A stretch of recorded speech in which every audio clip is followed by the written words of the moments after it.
Ang video ito ay patungkol lamang doon sa mga bautismado na, sa mga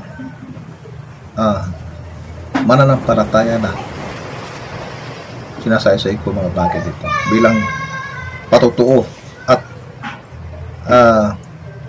totoong pangyayari sa kalipunan ng mananampalataya sa panahon ito ng Espiritu Santo. Magandang umaga po muli mga kapatid. Ako po bumabati sa bawat sa inyo. At bago nga pala tayo magsimula ay nais ko munang ipaalam sa inyo na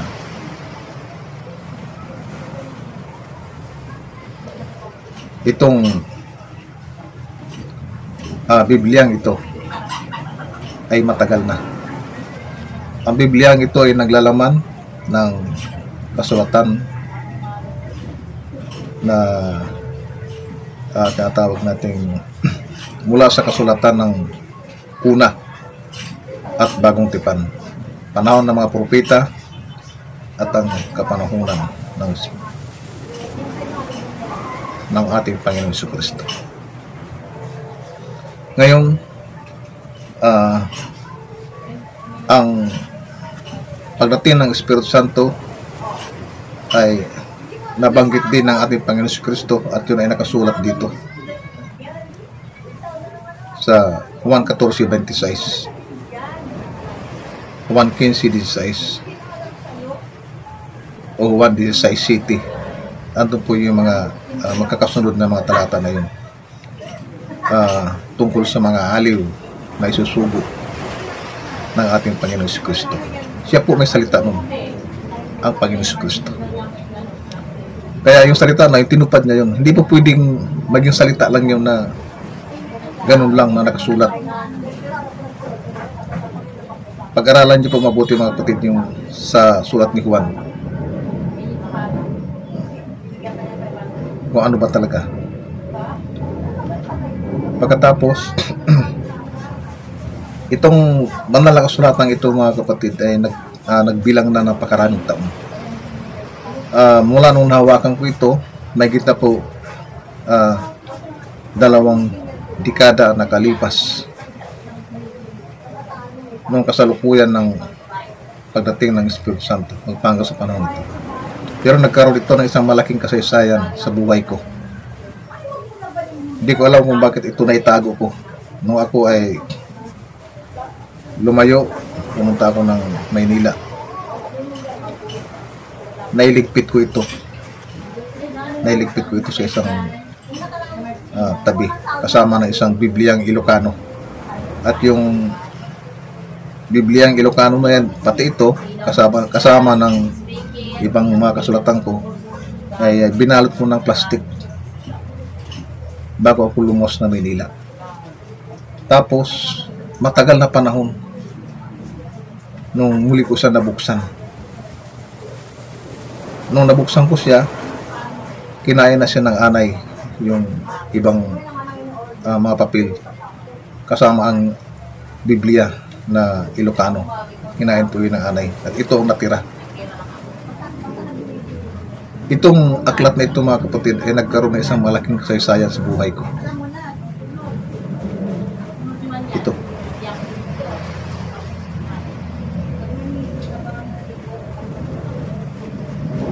Nang magbukas ang kalangitan, hating gabi,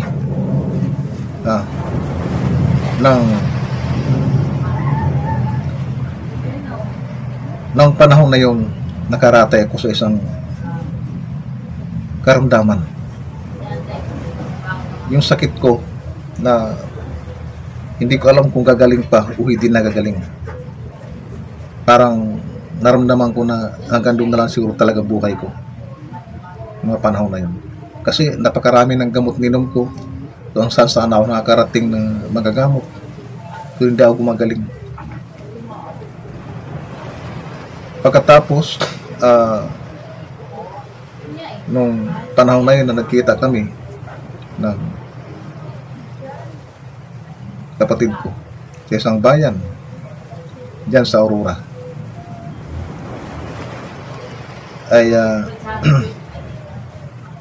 napasok ako sa isang pananampalataya. Siguro isang pagtawag na rin sa akin sa kabila na napakaraming mga aksidente na dumaan sa buhay ko na nakaligtas ako. Ang malala ko yung huling aksidente na dinanas ko na yung nasa Metro Manila ako, nabangga ako na isang sakyanan na nagkaroon ng napakaraming balahibo doon sa gitna ng highway. Nung nabangga ako sa laki ng kalsada, doon ako nabangga sa may kanang bahagi, pinulot naman ako sa may kaliwang bahagi ng kalsada. Pagkatapos, sumambulat ang napakaraming mga balahibong kulay puti doon sa lugar na yun. Lahat ng mga taong nandun, nagtaka sila kung saan galing yung balahibong na yun. Wala namang manok doon. Kulay puti na balahibo. Yan. Maaaring isang anghel ang nagligtas sa akin. Isipin mo, lahat ng mga tao na nandun na nakakita, nakasaksi sa pangyayari, ang nasa isip nila, wala na ako. Kasi hindi basta-basta yung aksidente ko eh. Hindi basta-basta. Nakatulog ako, nung magising ako, nasa ospital ako. Pagkatapos yun na.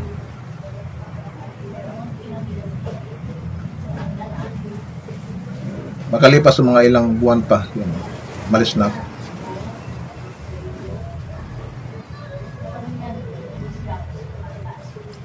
At nung ako ay nasa Aurora na, dala ko pa rin yung mga karamdaman, napakarami kong karamdaman na taradala.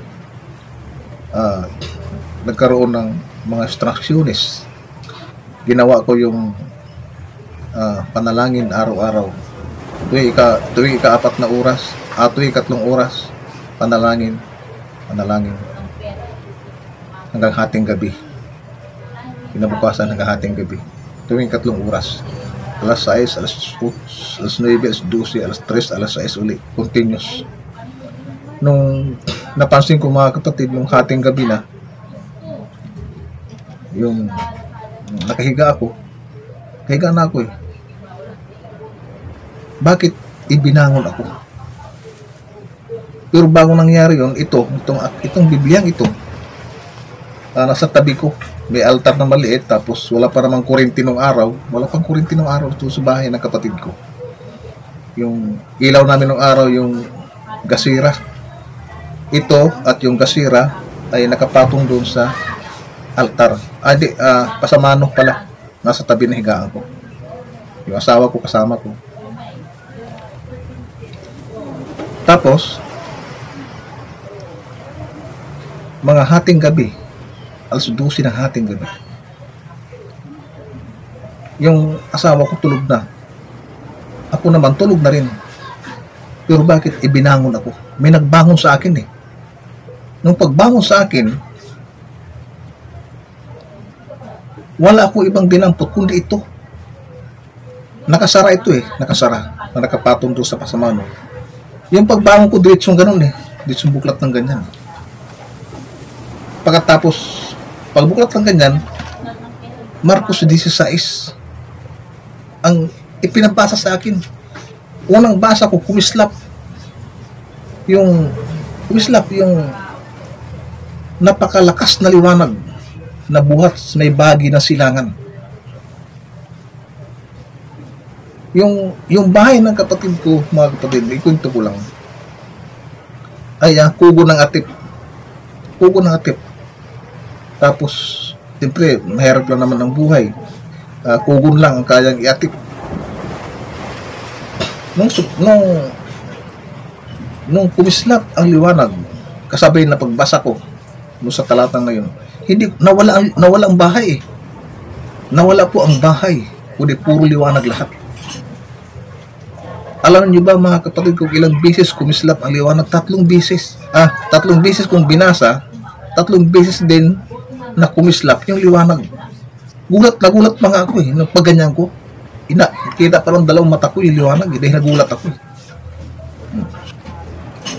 pinabasa sa akin ng aklat. Bawat pagbasa ko, nagulat ako, napapahinto ako, napapaganyan ako. Kita pa ng dalawang mata ko yung liwanag. Yung bahay, wala na. 3 bisis. Noong pagkatapos noon, isinara ko yung Bible, ibinalik ko dun sa pasamano, kasama ng ilawan, nahiga na uli ako. Pagkatapos, ginising ko yung asawa ko. Sabi ko sa kanya, bumangon ka, sabi ko sa kanya. Pinabangon ko siya. Tulog na tulog, walang kalam-alam sa mga nangyari. Sabi niya, bakit? Sabi ko, nakita mo ba yung liwanag na nakita ko? Sabi niya, hindi naman. Wala akong nakita, sabi niya. Sabi ko, sabi ko, nagliwanag ang buong bahay. Sabi ko,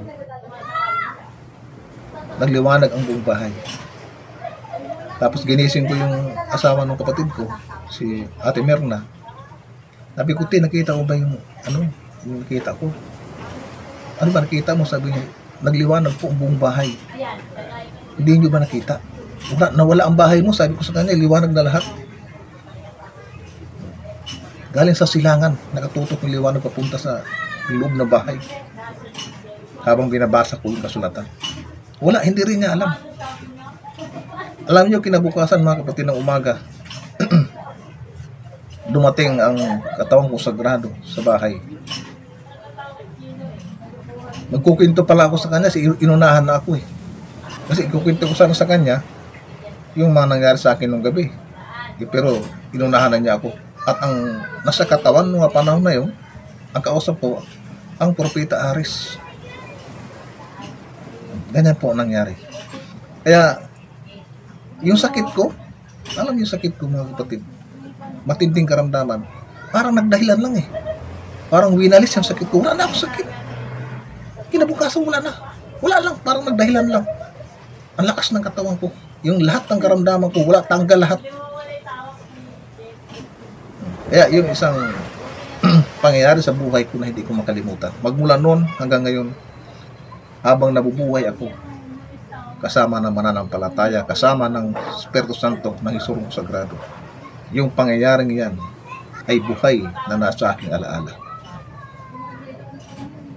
Magpahanggang sa naganap ang pagbaba ng Espiritu Santo, nabuhay ako na nakasaksi ng kanyang pagbaba at naisulat ko yung buong kaganapan ng pagbaba at tipanan ng mga patriarka na ginanap sa bahagi ng Luz Divino magpahanggang sa dako ng Jerusalem. At katunayan ng mga panahon na yun, maging ang Arkanghel Miguel ay nandun kasama sa tipanan. Alam niyo ba mga kapatid, yung mga panahon na yun na sinusulat ko yung buong pangyayari.